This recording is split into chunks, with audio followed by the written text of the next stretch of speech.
আইলা থেকে আমফানে ভেঙে গিয়েছে একাধিক বাঁধ। নদী পারে বাস সবসময় মনে আতঙ্ক নিয়ে দিন যাপন করতে হয় বাসিন্দাদের। প্রতি বছর সুন্দরবনে লেগে থাকে একের পর এক দুর্যোগ, কখন কি হয় এই ভেবে।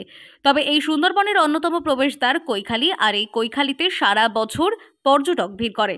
ধীরে ধীরে এই কৈখালী একটি পর্যটন কেন্দ্রবিন্দুতে গড়ে উঠেছে। আর প্রতি বছর প্রাকৃতিক দুর্যোগের কারণে কৈখালী ঘেঁষা নদী বাঁধের অবস্থা সংকটজনক হয়। কৈখালীতে বা গঙ্গার ঘাটে যে পিকনিক স্পট একটা তৈরি হয়েছে বা সুন্দর করে সাজানো হয়েছে স্পটের জন্যে, তো তাতে করে মানুষের বা টুরিস্টদের আসার প্রবণতাটাও বাড়বে। এবং এখানে যে বাঘের সংখ্যা বাড়ার ফলে গ্রামের মধ্যে যে বাঘ ঢুকে যাচ্ছে, অনেক টুরিস্ট এসে তারা বাঘও দেখতে পাচ্ছে অনেকে জঙ্গলের মধ্যে। তাতে করে তাদের আনন্দটা এত পরিমাণ বেশি যে তাদের এই স্পেডটা হওয়ার ফলে তো মানুষের আসা আনাগোনাটাও অনেক বেশি হবে এখানে, এবং খুব ভালো পরিবেশ তৈরি হবে এখানে। আর তা নিয়ে দুশ্চিন্তার কারণ হয়ে দাঁড়িয়েছিল পর্যটকদের সঙ্গে যুক্ত ব্যবসায়ী থেকে স্থানীয় বাসিন্দারা। এবার এই নিয়ে স্থানীয়দের দীর্ঘদিনের দাবি ছিল স্থায়ী তীর রক্ষা বাঁধের। অবশেষে প্রতিরক্ষার অবসান হয়েছে। কৈখালীতে তৈরি হচ্ছে উন্নত মানের বাঁধের। দীর্ঘদিন বুকের মধ্যে পুষে রাখা স্বপ্ন বাস্তবে রূপ পাচ্ছে, তাই উচ্ছ্বাসিত পর্যটক থেকে নদীর পাড়ের বাসিন্দারা।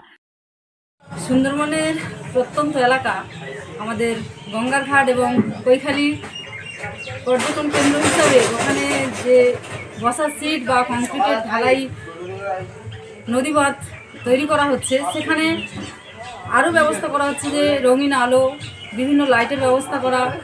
এইগুলো দেখে এবং যারা পর্যটক আসছে তাদেরকে তারা যে ক্যামেরায় বাঘ দেখছে বা বাঘের প্রতিচ্ছবি সব ক্যামেরাবন্দি করছে, এ থেকে আমরা পরিষ্কার বুঝতে পারি যে আমাদের সুন্দরবনে বর্তমানে একটা পর্যটন কেন্দ্র গড়ে ওঠাটা কোনো ব্যাপার নয়, খুব সৌন্দর্যের একটা জায়গা গড়ে উঠছে এবং আরও গড়ে উঠবে।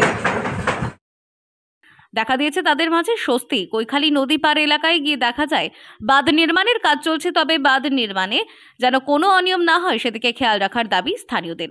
দীর্ঘদিনের প্রতীক্ষার পর তীর রক্ষা বাঁধের কাজ শুরু হয়েছে। ওই সমস্ত এলাকায় বাসিন্দারা খুবই আনন্দিত।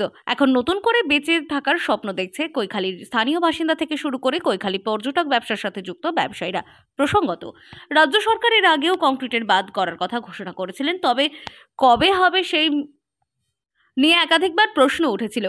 কিন্তু যেভাবে একের পর এক প্রাকৃতিক দুর্যোগ আসতে সমস্যায় পড়েন গ্রামবাসীরা, তবে এবার বড়সড় বিপদ হয়নি। তাই ভবিষ্যতে যাতে আর সমস্যা না হয়, তাই কংক্রিটের পাঁকা বাঁধ তৈরির কাজ শুরু হলো। দক্ষিণ 24 পরগনা থেকে সুমন সাহার রিপোর্ট, লোকাল 18 বাংলা।